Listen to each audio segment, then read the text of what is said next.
First two episodes of Daredevil Born Again are finally here. I have had a chance to rewatch both episodes, and now I want to talk about it a bit more spoilery. Like I said in my initial review, I am really liking what they're doing in these first two episodes. They've made some very bold decisions that I think are paying off. Let's talk about this show, these first two episodes, a bit more in depth, a bit more about their narrative and about some stylistic choices, some narrative choices, and why I'm very excited for the remainder of this show. Spoilers ahead. That is your fair spoiler warning. If you have not seen the first two episodes of Daredevil Born Again, please leave. Opening this season by killing off Foggy is such a respectably bold decision.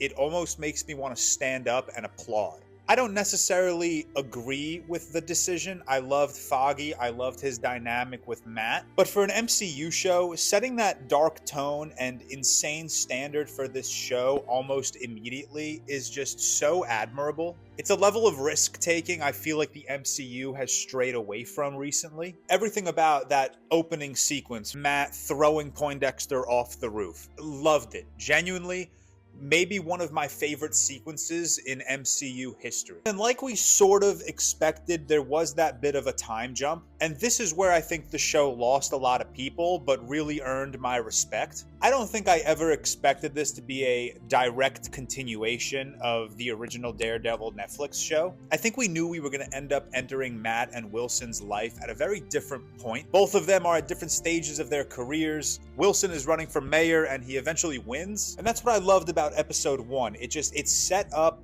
so many stakes. It set up so much turmoil for the remainder of this season, while also keeping up with that Netflix creative artistic integrity. There are some phenomenal shots in this show. You have Wilson atop a tower, bathed in white light, while Matt is on the streets just soaking in red aura. It really is just some of the best filmmaking and creative decision making we've seen from the MCU in a very long time. And I also just love Charlie as Matt. Oh man, do I love that casting. There are also some really cool dynamics I'm excited to see unfold. You see Matt engage romantically with Heather, and towards the end of episode 2, you see Heather is couple counseling Wilson and his wife. That's a clean and very interesting dynamic I'm very excited for. One thing I was decently surprised about in these opening 2 episodes, and maybe I'm just being stupid, but I really did not think we were going to get Matt and Wilson face to face that quickly. What an unbelievable scene when Wilson walks out of the building,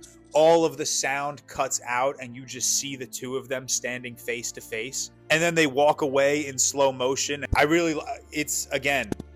liking the quality that we are seeing so far in these first 2 episodes. It is such a step up from the dog shit of Secret Invasion and Echo and Brave New World that we've had recently. We're introduced to Hector, the White Tiger, who Matt controversially decides to represent after he was defending someone and accidentally kills a cop. We're seeing a lot of Wilson in action as mayor. He's really adamant that he's left his Kingpin persona behind, but you see glimpses of Kingpin kind of pop out as he's running New York. And then that episode 2 final sequence is just, let's go. That's so sick. It's been a year since New York has seen Daredevil. We don't even see him in his suit at the end of episode 2. He just beats the shit out of a couple of thugs and then lets out that fucking scream. One of the most fuck yeah moments we've had recently in the MCU. So like I've said, I've really enjoyed these first 2 episodes. Genuinely, I think they are such a solid introduction to this show, and I'm very excited for the remaining 7.